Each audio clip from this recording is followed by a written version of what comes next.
Welcome back to the Enlightened Misfits podcast. I am your host, Lauren Perlingi, an intuitive human design business guide and trauma informed healer, helping spiritual entrepreneurs, leaders, and seekers return to the truth of who they are so that they can build a life and business that honors their energetic blueprint. Today, I have an absolute honor to sit with a woman who has the pure presence of this ancient wisdom wrapped up in this pure essence energy. And you're going to see it if you're watching this over on YouTube, or you're just going to hear it through our whole conversation. Ambika is a scholar, speaker, and astrologer and holistic health expert. Welcome. So happy to have you here with us. It's a pleasure, and thank you for that beautiful introduction. Of course. So I'm not going to go into, we have a lot of beautiful things that we're going to talk about today. And I want to hear it from your perspective and your voice about, take us through your story. Like, what was that moment or series of moments that led you to the path of where you are right now? Whew. Well, I'm 66, so it's a long path. uh, as far as the cosmos, when I was a little kid, probably around two, I became interested in the stars, planets, the cosmos. And then, as far as meditation, which has definitely been the foundation cornerstone for me, started at age 6 when I was introduced to meditation. So I learned to sit quietly with all the kids from first grade, which is where I was, through sixth grade for an hour once a week on Wednesday mornings at school. And we also sang together. So that's where the voice and singing came into it. So now, as I look, and I believe that destiny is where we're standing right now. I don't see destiny as something in the future.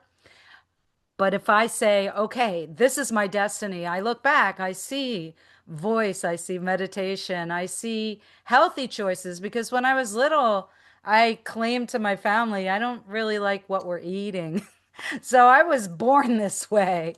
And that's what led me into holistic health. And now I bring it all together because I feel like people went from wearing stress as a badge of honor to wearing challenged emotions as a badge of honor. And so this is the progression and what I'm speaking about and sharing, which is our own mythic alchemy of learning how to look at what's the story we built up until this destiny moment right now.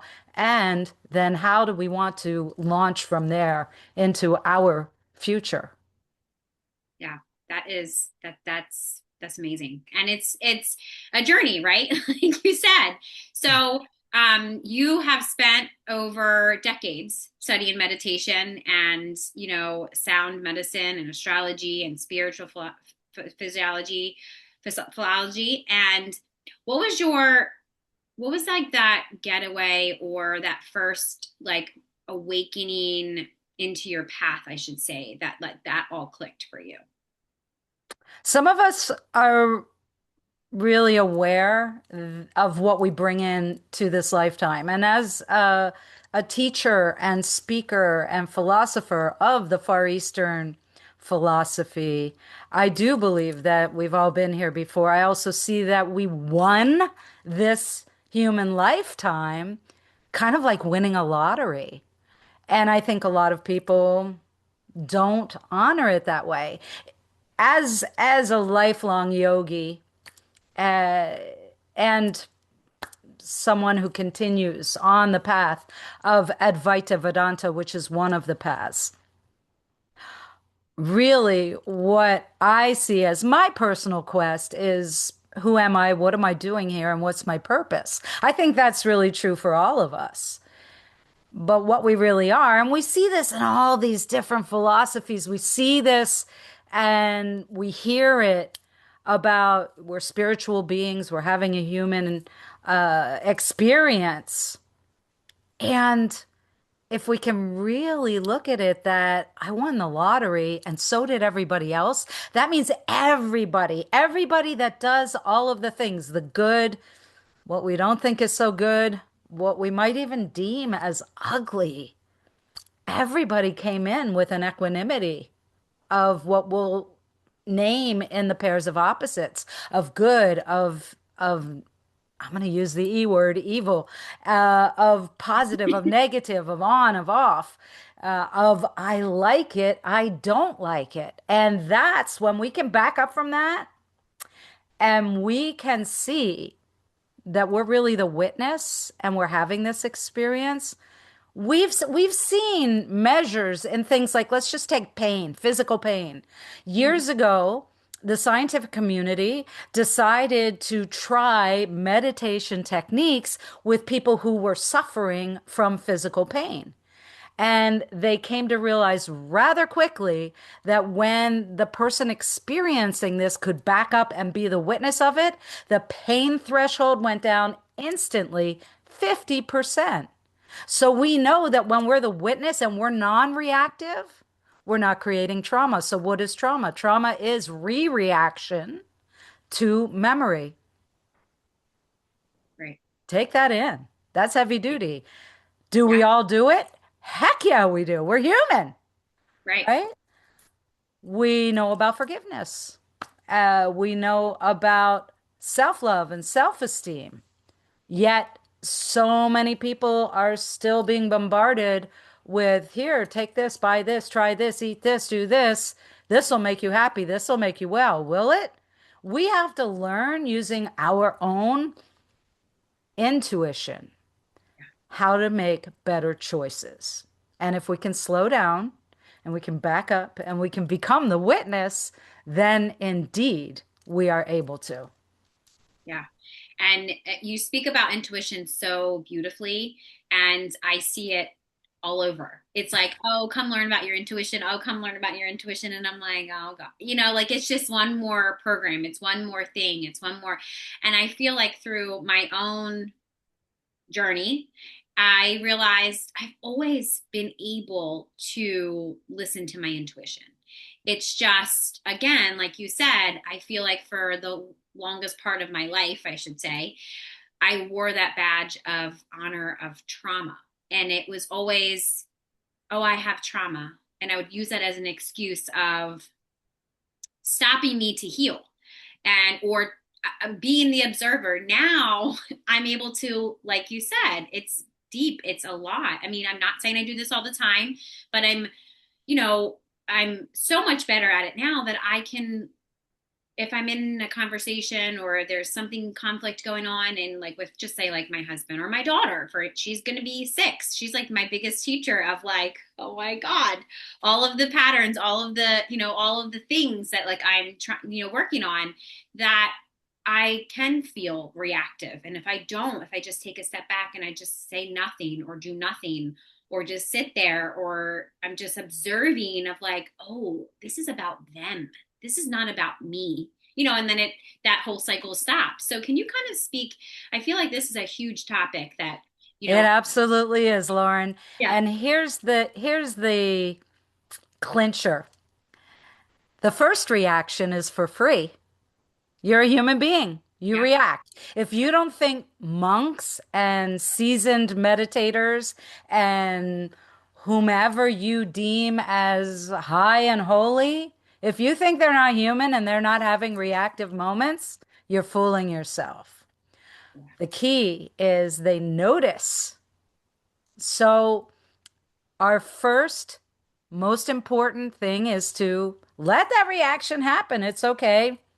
You might have to go back and heal things as a result of it. It's not always so easy to keep your lips shut, but we have to remember that the voice is super powerful.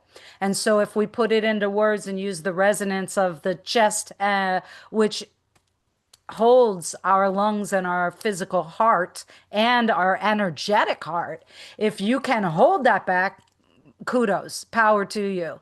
But if you react, then the real key, because that first reaction is human, is to not re react. That's where we fall into it. I'm not blaming anybody. We do it, we're human beings. right, yeah, But as soon as we can get a handle on it, so many people come to me, Lauren, and they ask about maybe an ex relationship. Could be business, could be love, could be family from the past. that all of a sudden is popping up in their mind again. I'll tell you, during Mercury retrograde, it happens a lot.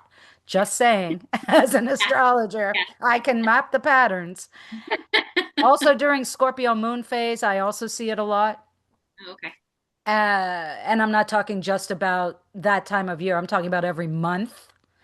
And we have to also understand that thousands of thoughts go through the mind. I said the mind, it's not in your head, it's external. It's feeding you stuff and you're receiving it through what you're perceiving as you, which is really the ego. So we have to watch it. You see, the thing doing the reacting is the ego. That's part of the mind. Understanding this anatomy can often help some people, not everybody, because we're trained from little children to say I, me, and use a capital I to represent that. But if you can start thinking of I as a little I and the big I as being unified, unification, omnipresence that you already are a part of, that can sometimes help some people. Yeah. Look, if you've been hurt really, really intensely, I'm not saying you can just say, okay, that was it's a memory. I can let it go. Yeah, you're going to need help and love and support to work on it. But where is that medicinal quality? A lot of it is in the voice. And we have to understand, how does thought end up being something that comes out of my mouth? So if we think of it this way, a thought travels in from the mind, we catch it in our awareness, and then it goes down, it mixes with the energy of the chest, of the heart, and the breath, because that's how we make sound. And then it comes up and out our throat chakra. That's when we're actually making it indelible. So, some great teachers, including one of mine, used to say, if you want to change a thought, think the opposite. I know it sounds really easy, but it takes work, because that means every time we have that negative thought, and those little buggers, they like to keep rolling around and showing back up, showing back up. And you might notice it when you're doing certain actions. So, for instance, when you're letting the body kind of go on automatic, like cleaning or folding laundry or preparing food, you might notice these thoughts coming up. Right. And so it's a good habit and a good practice to do something positive before you get into those actions, like listening to positive music or positive words on a podcast, to keep you focused on that rather than letting those kind of surface, because they will surface when the body starts going on automatic. Now, a meditator sits in silence and watches thoughts. Meditation is not about focusing on something in particular. Sure, you can have an intention, but during meditation, it's all about emptying. Right. And so when a thought floats through, that's considered turbulence. And then you just watch the thought and go back to your focus, which is the breath. That's why so many people find difficulty in reaching the meditative state, but you reach it all the time. When you're cleaning, when you're folding laundry, when you're preparing food. And think about it when you're preparing food. It's really important, because then that's going in your body and nourishing you. So you're actually programming. We need to take responsibility for this. And there are exercises, there are things we can do. You can talk to someone like me. I'd love to help you with it, to identify what's going on, what do you want to change, where do you want to go. Right. Yeah. Now, kind of going back to when you were talking about the meditation, I feel like that's also, I'm glad that you brought that up, because I was literally going to ask you that question of like, can you kind of myth bust these myths that people think that, because I've been hearing a lot of thing like a lot of times lately that I love meditation. I have to, I probably should do more of it, but I I at least try at least to meditate at least once a day. It's something that I have to do for myself, right? maybe it's longer than, 5 minutes, but it's at least 5 minutes or like 10 minutes, just so I can kind of clear out my energy and all of that. So, but what I hear people say is I can't meditate because I feel like what society puts out there and what is told or shared or whatever is you have to listen to a guided meditation, you have to do this and you have to do that. And it's just like I can meditate when I'm driving. I'm just consciously aware of what am I thinking about? What am I thinking about? Like what's coming in? Obviously I can't write stuff down or like, some people in the car next to me are like, who's she talking to? Like I'm just talking to myself. But can you explain what meditation is? Like, and it's not just you sitting in, Yes. sure, you can sit in stillness, but it could be simply in the shower. I do it a lot in the shower. So Okay, so sitting in stillness is a practice to take you into the state of meditation. Meditation is a state of being, it's not a destination. That's the first mistake most people make. Guided meditation is mind entertainment. It's actually very difficult to get into a meditative state listening and especially watching something. The three directives for finding the state of meditation are sit up straight, close your eyes, and focus on your breathing. That's it. That's it. People don't like it. It's not entertaining, it's not fun, and there's too much noise. So then there are activities. Activities help, any physical activity. That's why runners and athletes get into the state of meditation. You talk to somebody who just came off of a competition who did amazing, whatever their thing was, whether they were performing or on a team. They can't tell you what they were thinking because they weren't. They were in the moment. That's what we call being in the flow. And so some people will find it easier by a physical momentum, some sort of physical activity. Others may find it easier through knowledge. That's actually the hardest path. That's called Raja. That is a jnana practice is knowledge, and Raja would be forceful kind of practices. The harder, more challenging. We don't like that. We want something easy and comfortable. Sure, if you're a bath taker, you've found it floating in the water. But what about nature? What about just going out in nature? I think a lot of people are denying themselves that. Just connecting with nature, the sound of birds, the sounds of insects. Uh, what about that moment right before you take a sip of water and just blessing it and saying thank you? You're mostly water. Thank the water that's coming in to refresh you. These are all ways that we can take a moment. We can find a meditative state in three breaths. There's on my blog 5 minute processes that I take you through that. And I highly recommend you give it a try because you'll learn how to do that. It's not that far from self-hypnosis. These are also kind of intertwined techniques. Meditation, of course, is a state of being, but everything is about helping you relax. The whole reason why we do yoga postures is so we feel comfortable sitting with the body, folded legs, and straight spine. Watching the breath, that's a little confusing. So there's all these things that have been developed with sound and banging on all sorts of things from crystal bowls to gongs. That's entertainment. You may slip into a meditative state. If you've ever taken a yoga class at the end, you lie down in a posture called Shavasana and you might drift off. Maybe one day you really drift off and the teacher has to come bring you back. And you may or may not be sleeping because there's a very fine edge between it. That lucid state of meditation, not so easy to find through guided meditation.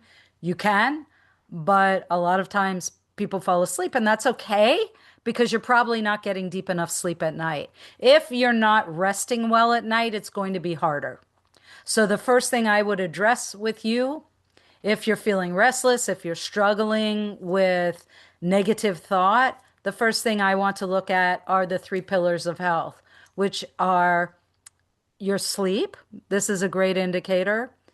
Your diet, and I mean the food going in your mouth, and your lifestyle diet. What's going on in your environment? What are you taking in media? These can be very, very disturbing, or they could be very, very healing. So, what are you reading? What are you doing? The two times that are the best to try and get into the state of meditation right before the sun comes up and right before the sun is fully set. So, what we call the golden hour, interesting, we call it the golden hour. These are really good times, and those would be great times to go for a walk in nature because you will. In my second book, Unfolding Happiness, I do give an intro to meditation. It is an intro to Ayurveda and also cosmology, Eastern cosmology, so that you can understand more about what's going on and approach it more from your inner child, which is the best place to learn anything. Yeah, yeah. Speaking about your inner child, that's also another topic that I wanted to kind of ask you too. So, pretty much, let me just call you an astrologer, like since you were 5 and 6, right? I'm sure you were always like I really was, but then I did study and I did get a college degree in it. So, right. Yeah, which no, not many astrologers have. yeah, no, I was going to say, and that's why I feel like, I'm so honored to interview you because I've always been obsessed with astrology. Did I go that path? No, but it was always like I felt always connected. Like I always knew I say this, I came out of my mom and I feel like I remember, like it's just like I remember all of that. Sure you do. Why not? So coming from the expertise of the like for the astrology standpoint and why somebody might feel connected or they maybe they don't believe into astrology or like what are some of those like identity shifts or those stories that could really help with shaping healing or maybe even spiritual growth where people are like I don't know where to go from here or like the stories I need to first start with meditation, that's the foundation like you said, but like how can you kind of shape these stories into healing the identities and like spiritual growth I from think that astrology is just that. Astrology is the merger of myth and astronomy. There was a time back in history where the astronomers were astrologers. They were explaining what they were seeing in the cosmos through myths, through stories. When we were tribal people back centuries ago, we didn't have all this media influence.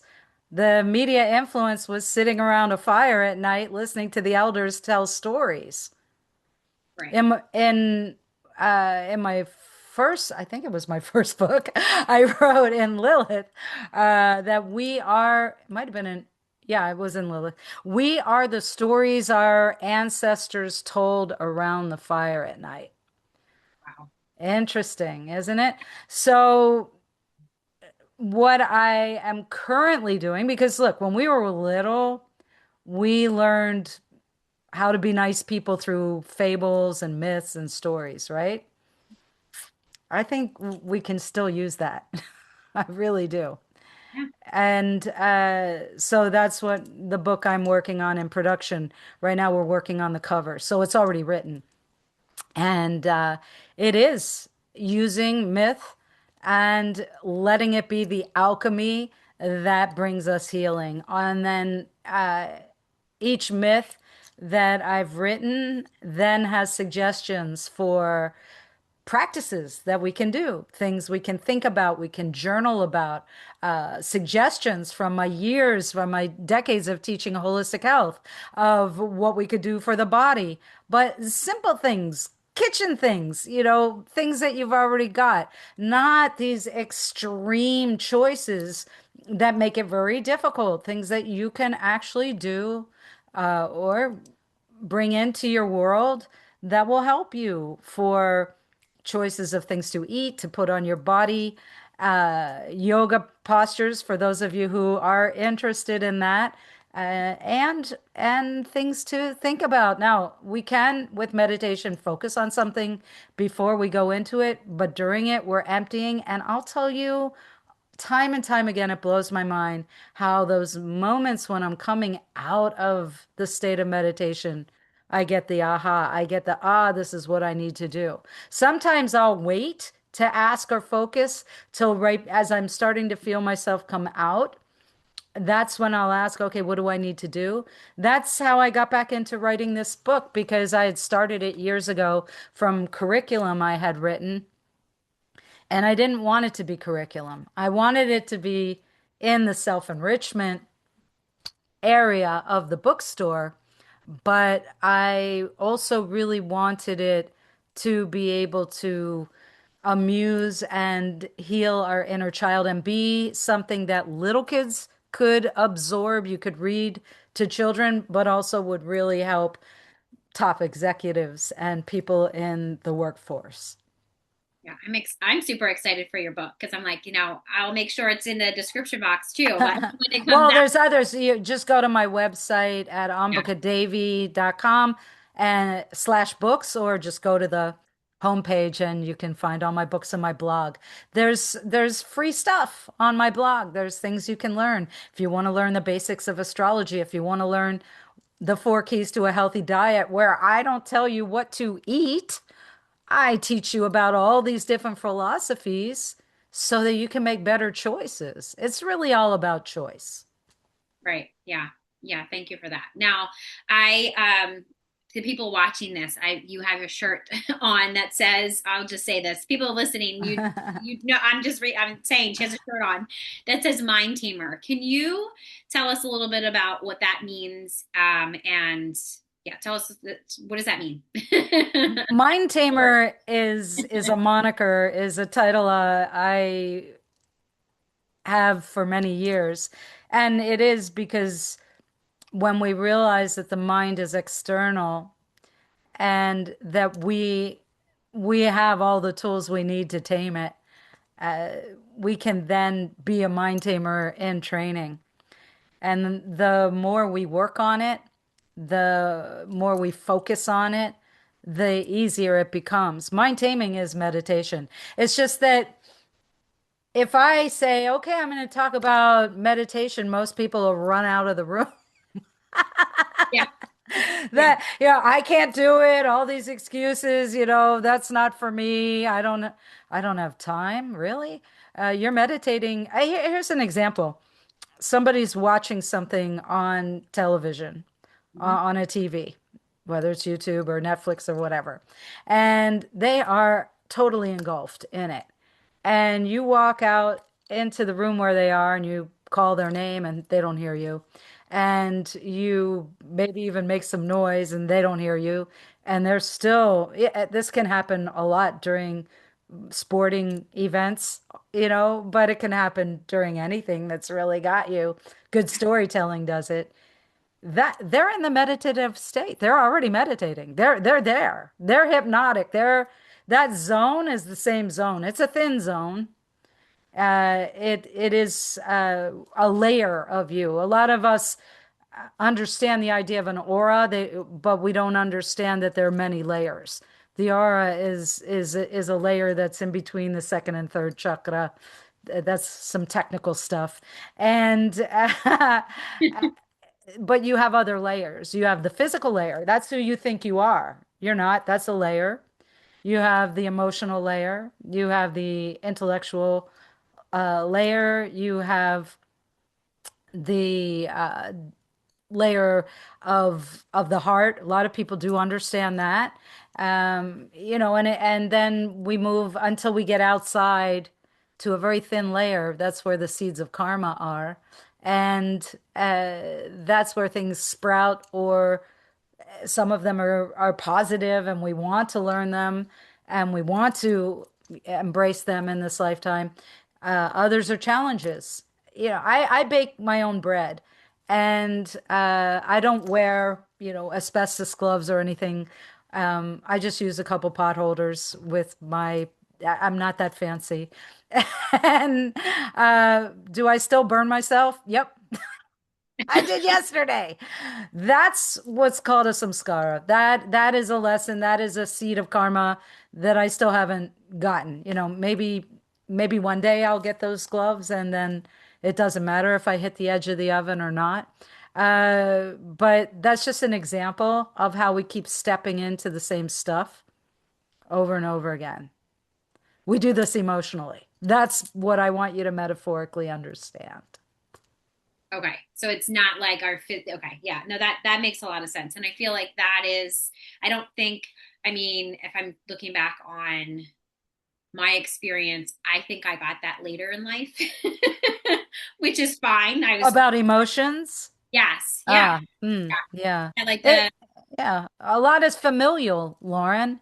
yeah. We learn from our parents. We learn how they behave, how they react. You ever catch yourself saying something one of your parents or the elders that raised you said? Yeah. All the time, right?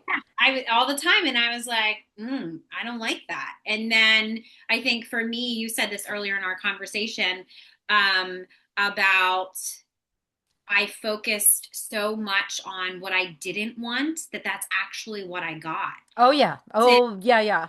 Yeah. So when you said that your teacher helped you, and I'm like, oh my God, that's literally like now I get it. I understand it. It's what I do now because I focus so much on what I didn't want that that's what I became. Like that's who I became. That's what I became. That's what happened. That's the patterns that I kept reading. So then I was like, wait a second. If I switch this, if I focus more on like what the positive and what I want, I'm like, and it, to be honest, you said it, it is easy because it is easy for me to do that. Or, I'm sure a lot of people are going to be listening to this saying, no, it's not, but it, Well, it depends. yeah, It really depends. And you had an aha moment. yeah, yeah, my That's when the light flips on. yeah, You see, people talk about enlightenment, right? yeah, Awakening. yeah, Let's look at this for a moment. When enlightenment, flipping the light on, awakening, opening your eyes, right? yeah, That's how, because if you're sleeping, usually your eyes are shut. And those are flash moments. When we can sustain it, then you're in that state. But that thins the herd down. We all have those moments, those flash moments of I get it, but then being able to sustain it through any experience, that's the difference of what we would deem an enlightened being. So an example that the philosophy I had mentioned, I come from Advaita Vedanta. That is the most difficult path to understand. And I get it, but I'm going to let you in on it. Advaita Vedanta, we are not the body, we are not the mind, we are the witness of the body and the mind. Not mm, so easy if you're in physical pain, or going through something really emotionally heavy. But let's look at it this way. When we flip the light on, which is knowledge. Remember, I said knowledge is the light. Say you're walking across the room, there's something on the floor, a belt or a yoga strap or a piece of rope, and you startle. You think it's a snake. You flip the light on, you see what it really is, right? right, That is a beautiful way to describe it, not so easy to grasp and own. Not so easy to practice. Do I still startle? I walk in nature a lot and I'll see a piece of a branch or I live where there's palm trees. So palm fronds, when they're dry, they can look very interesting. And and I can easily jump and startle. And then I laugh at myself, and I say to myself, snake or a rope, and that helps. Another is the misconception of connection. I think that's the other. So that was a very small little explanation of flipping the light on. You with me so far? yes, yeah. No, I like the way that you described enlightenment. Somebody just asked me, what do you think enlightenment is, Lauren? And I'm like, I'm going to send them this podcast. This is, and I'm going to tell you, this is what she described exactly what enlightenment is versus awakening, because I Well, it's think got that, the word light in it. Come on. yeah, Use a little etymology on it. yeah, like I'm just like enlightenment to me. Embracing light, right? Yeah. But I'm I like, think people think of it as like glowing orb. Well, you are. You are a glowing egg uh of light. That's a whole different conversation. Maybe I can come back yeah, and dissect the anatomy of a soul for you. But today we're just going to stick with this. Now, another way of looking at it is that disconnection. You know, we think that these internet communities are bringing us closer, yet why do I feel so lonely? right. Right? So let's use the idea of the sun and a bunch of buckets of water. Okay? Mhm. So if I have a bunch of buckets of water on the ground, the sun's out, I can look in the buckets and each bucket has a sun. It's a reflection, right? Right. If I throw the water out, does the sun go away? No, there's only one. This is a little bit more abstract to try and understand us, that we're all interconnected. I love Cicero's quote, everything is alive, everything is interconnected. Not so easy when our friends are, posting anger and frustration about whatever's going on in society, or somebody's posting something on social media about something great that happened, and then you're not feeling so great about yourself, right? Right. But what if we can embrace that it's all the same thing? It is challenging. I'm not saying it's easy, but the more we practice, and that's why meditation and all these other holistic things uh, are practices, is because we're not masters. We're ongoing students. Right. Yeah. Which brings me to another one of my favorite quotes is when we stop learning, we stop living. So Wow. the more knowledge you can take in, remember knowledge is the light. There you go. Right. Yeah. That's very powerful. I feel like that needs a moment of silence for people to be like, wow, it makes so much sense. I apologize if I went too fast. No, no, that's okay. I feel like people can, if they're listening, they can stop it and they can or rewind and go back and listen to what she just said. I think that that is very powerful. Now, before we wrap up, can you tell us one of the one of your big misconceptions when it has to do with either meditation, astrology, the Oh, students yeah. I taught? love that. Yeah, Okay, let's meditation I already demystified. It's not a destination, right, it's a state of being. Astrology is not a fate line. It is a map of potential. Karma, I'm going to throw that one in for you too. So I think that one gets misconceived all the time. oh yeah, everybody talks about karma. Karma is a funny thing. Karma is making good choices. So we're given a challenge. We have the opportunity to think about it, observe it, disconnect from it, and then we have to make a choice. That's being human.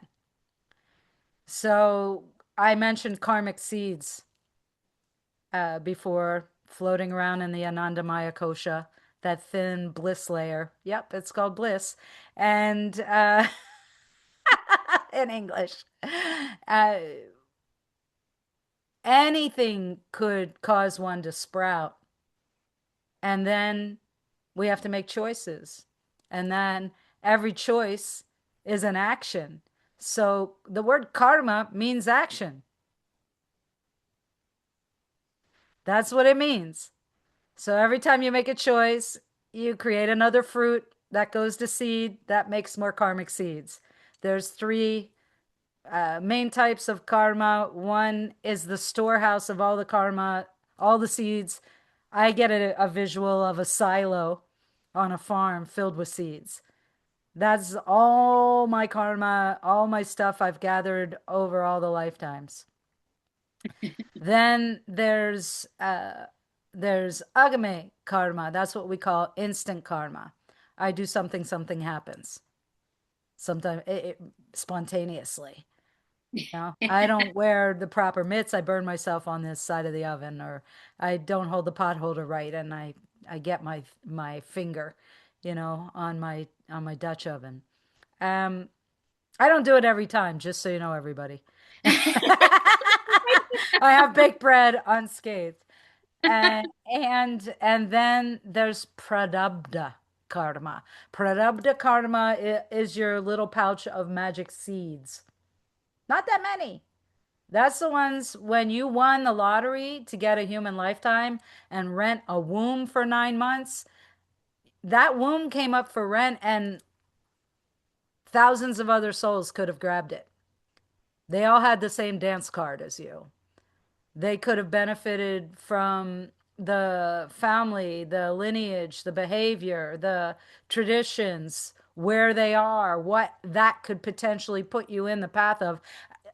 Stay with me for a moment.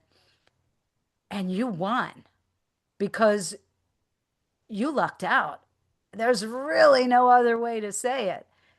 Now look at me. I landed in a family that they weren't vegetarian. They weren't practicing any kind of tradition that had meditation involved with it. Although I do think that any time a religious organization says, let's pray, that's what they're doing. Right. They're Yeah. putting a positive focus and sending positive energy, and maybe they drift off or maybe they fall asleep. You've seen it. Yeah. And that shows that fine line again. But I landed in this family, and because of circumstances that happened, I ended up getting taken to, well, I was put in a Quaker school when I was a little kid. Right. They sat still for an hour every Wednesday morning. I sat still with first graders to sixth graders for an hour every Wednesday morning. Every Tuesday morning, we all got together and sang. Huh, interesting. Not that far off from, most of the spiritual groups like to do some kind of sound or singing or chanting. And then we were sitting silently. How interesting. And then when I was 9, I got taken to a yoga class. I have certifications in from 6 different programs, too, or lineages, uh, very long lineages that actually converge and go back to the same one if you go back far enough in history. And and then a master's degree in yoga. I mean, come on. Like I was given that opportunity when I was 9 years old. I was obsessed with an artist named Peter Max. My mother took me to an art opening that he had, and there I met his teacher, Swami Vishnudevananda. I was about 8 years old. And later, I studied at Shivananda Ashram, which was the ashram that he brought to the Bahamas. Later, I moved to Florida nearby so I could get over there easily. And then I went there and taught last year. So, look at that progression. Why? Why that happened to me? That wasn't luck. I made certain choices all along the way. I could have said, no, I don't like this to my mom when she took me to yoga class for the first time, but I loved it. When I was in Shavasana for the first time, I felt like I was floating in the cosmos, and I was like, man, I want to come back and do this again. Yeah. Can I come next week? And then as soon as I could become a yoga teacher, I wanted to do that. And then I went on and studied with more schools because I really love the philosophy. Then I got a master's degree in it. Then I've been working for 13 years on a PhD about meditation and launching into it easily, quickly, and why the voice and choice is so much a part of it. So you can see that was a nutshell of my progression, and astrology is part of it. I mean, the master teacher that I have, that I was my advisor and also professor in a couple of the topics when I was getting my master's degree. He then started his own university. And I've been working on this PhD. I published a paper on the voice as medicine using neuroscience and Advaita Vedanta philosophy. I mean, that's some heavy stuff. Find me some experts that can talk about both of those. Not that many. I was gonna say I don't know any of them. Before, I mean, besides you, you're the first one I've ever met. Yeah. That's why Mind Tamer. There Yeah. you go. Yeah. Yeah. So tell all the listeners where they can find you, and I'll also make sure that everything that you talked about today is also in the show notes for if you're watching this over on YouTube. Excellent. Thank you so much. So, the best way to get in touch with me if you're not watching us on YouTube is my website. I'll spell it out for you, AmbikaDevi.com. AmbikaDevi.com. It'll be in the show notes. Go there, read my blog, book a strategy call with me, a new student or new client call with me. I instantly give you that back when you decide to continue on with me. I do charge a minimum amount for that half hour, but I give it back to you as a discount when you decide to either purchase a package of sessions with me. You can bring me to your location, either virtually or in person, as a speaker. I love to teach and I love to watch people begin to get this. So again, it's at ambikadevi.com. Definitely check out my blog. You'll find some info on the voice. You'll find an introduction to both my holistic health philosophy and also astrology. So let's go. Let's enlighten with knowledge. Yes, I love that. I love this conversation. And if you also love this conversation, make sure if you're listening to this that you're sharing this episode with somebody that you feel that would gain knowledge from listening. Again, make sure you go and check out all the links that she talked about in the show notes, or if you're watching this over on YouTube, they're below in the description box. And I also wanted to invite you into my Enlightened Misfits Sisterhood. It's a community for spiritual entrepreneurs rising in their purpose, re-identifying their identity, and creating impact through their gifts. You can connect with me on the Mermaid Light on all social medias, or those links below are also below in the show notes or over on YouTube in the description box. Thank you so much for listening. Thank you so much for being part of this conversation and this community. And thank you for choosing you. I will see you next week. I hope you have an amazing rest of your week.